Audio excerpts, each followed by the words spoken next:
बहू भी एक बेटी होती है। नेहा एक मध्यम वर्गीय परिवार की पढ़ी लिखी लड़की थी।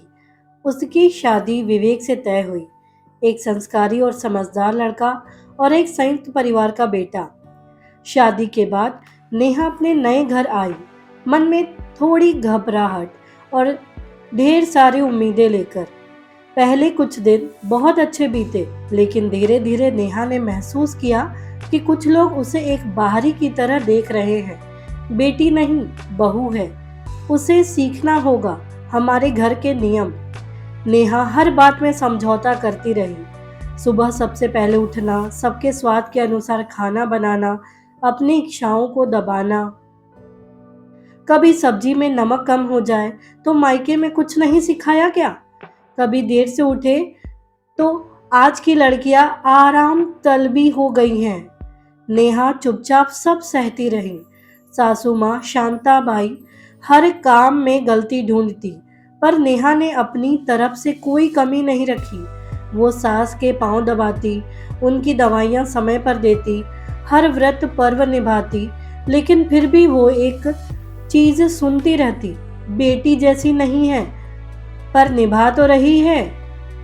एक दिन नेहा बीमार हो गई, तेज बुखार, फिर भी रसोई संभाली। विवेक ने ऑफिस से छुट्टी ली, डॉक्टर बुलाया।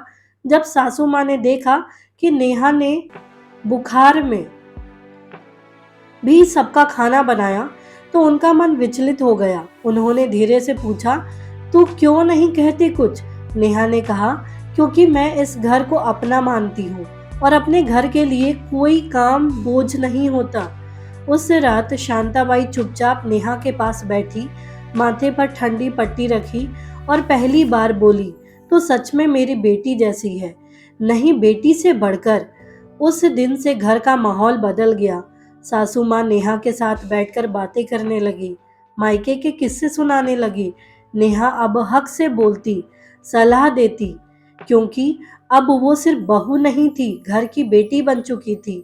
विवेक की बहन जब मायके आई, उसने चुपके से नेहा से कहा, माँ आजकल तुम्हारी ही बातें करती हैं, तुमने उनका दिल जीत लिया। नेहा ने कोई चमत्कार नहीं किया था, सिर्फ सम्मान, समझ और धैर्य से रिश्ते को निभाया। शांताबाई ने भी अपनी सोच बदली और ये सीखा कि हर बहू को बेटी नहीं मान सकते, पर वो होती है। शादी एक रिश्ता है जो सिर्फ रस्मों से नहीं, समझ और अपनत्व से निभता है।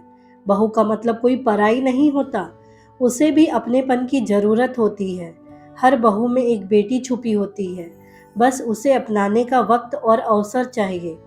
जब परिवार बहू को सिर्फ जिम्मेदारी नहीं प्यार देगा, तब वो सिर्फ निभाएगी नहीं, निखरेगी।